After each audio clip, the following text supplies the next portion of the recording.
Padawans, vários de vocês mandaram mensagens aqui pelo YouTube e também lá pelo Instagram, perguntando aí sobre essa questão das marés baixas. Parece que algum tempo atrás, cerca de um mês atrás, ocorreu uma super maré baixa lá em Maceió, e também tiveram relatos de problemas semelhantes lá na Itália, e muita gente ficou preocupada com a possibilidade disso ser um tsunami, né?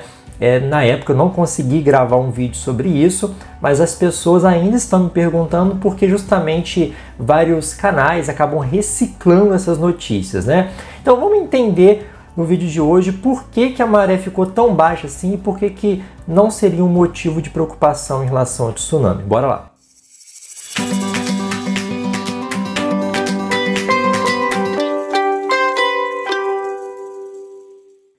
Bom, então todas essas mensagens que eu recebi estavam relacionadas aí a uma super maré baixa em Maceió especificamente, tá? Num determinado dia de fevereiro, a maré baixou muito lá em Maceió, e isso até foi veiculado em alguns portais de notícias, em alguns canais do YouTube, do Instagram, enfim. Aí várias fotos mostrando uma faixa de areia bem extensa, né? E aí dá para perceber que o mar estava ali, e ali nas fotos já estava tudo sequinho, o mar estava bem para baixo, enfim.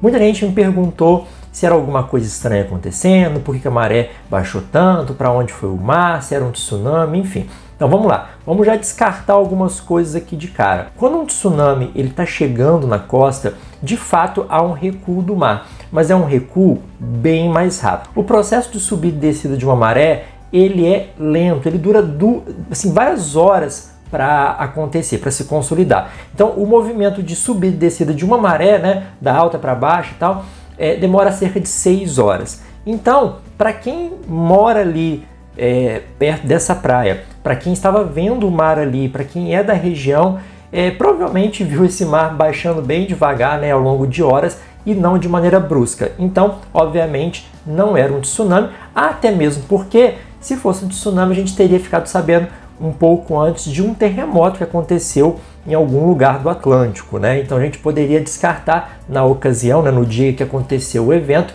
tsunami logo de cara.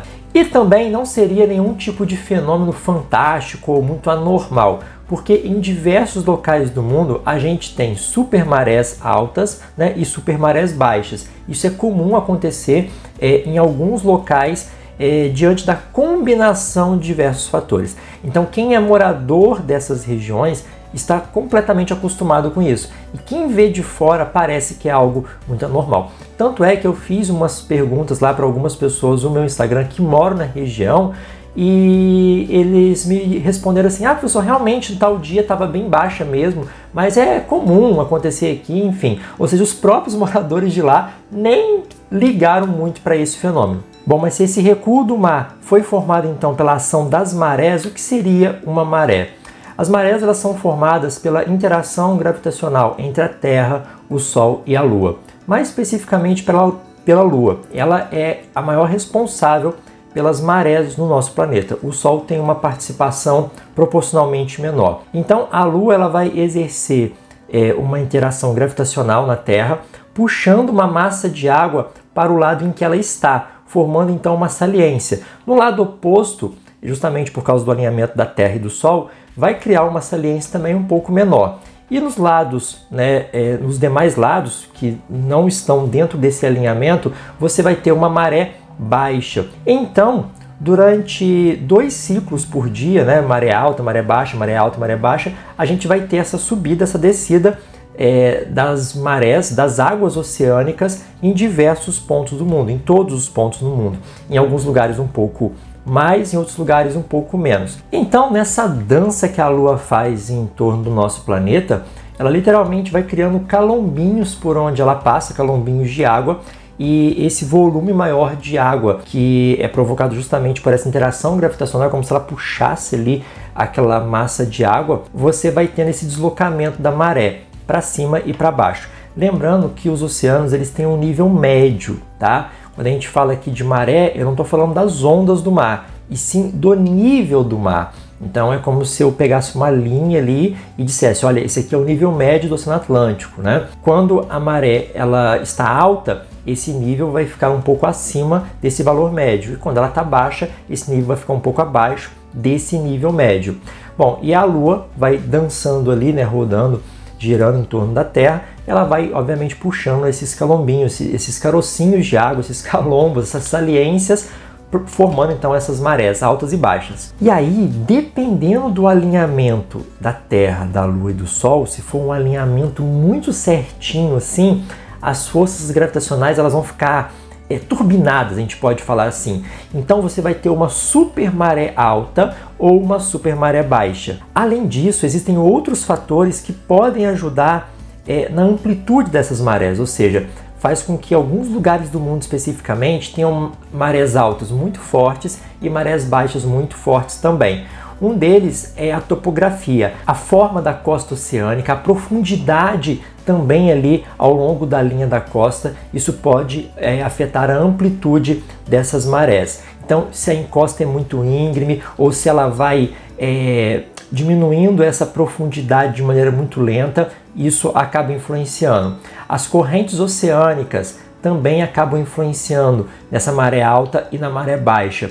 Os ventos também podem acabar provocando uma maré alta ou uma maré baixa mais forte. Então, se tiver acontecendo uma tempestade e os ventos estiverem soprando do mar para a terra, o vento acaba empurrando uma massa de água mais forte, né, em direção à terra. Isso é muito comum acontecer em furacões. Lá nos Estados Unidos, quando vocês pegam um vídeo aí de furacão acontecendo bem na costa ali, chegando já no continente, vocês vão observar o mar invadindo, como se fosse um tsunami, mas na verdade é o vento ali que está empurrando essa água costa dentro. E pode acontecer ao contrário, se o vento estiver soprando do continente para o mar, então essa água é empurrada em direção ao alto mar, então você vai ter uma super maré baixa. A pressão atmosférica relacionada ali a tempestades ou não também pode influenciar. Então, quando você tem uma tempestade, você tem uma região de baixa pressão. Na região de baixa pressão, você pode ter um aumento dessa maré, enquanto nas regiões de alta pressão, você pode ter uma maré mais baixa. Então, se a gente combinar vários desses fatores, a gente pode ter uma super maré alta e uma super maré baixa. Então, imagina que você já tem um local que tem um relevo, uma profundidade que já facilita essa amplitude maior das marés. E aí você tem um alinhamento perfeito entre Sol, Terra e Lua.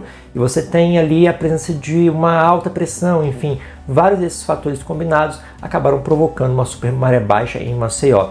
Vale destacar que lá no Maranhão nós temos aqui os maiores registros de maré alta e baixa, a maior amplitude. Então, em alguns lugares do mundo isso acontece de maneira muito frequente. E a mesma explicação a gente pode estender para vários outros lugares do mundo, em que essa sequência de fatores acabaram provocando uma maré muito baixa, como por exemplo lá em Veneza, que além desse efeito da maré, ainda sofre com uma seca bem severa nessa época do ano. Então, nada de fantástico, nada de anormal acontecendo no mundo. Bom pessoal, esse foi o nosso vídeo de hoje, espero que vocês tenham gostado. Se você gostou, compartilhe esse vídeo com os amigos, deixa o like, deixe seu comentário aqui se você tinha visto alguma notícia em relação a isso e se você já conhecia o fenômeno da maré. Eu vou ficando por aqui, um grande abraço, uma boa semana e até a próxima. Tchau, tchau!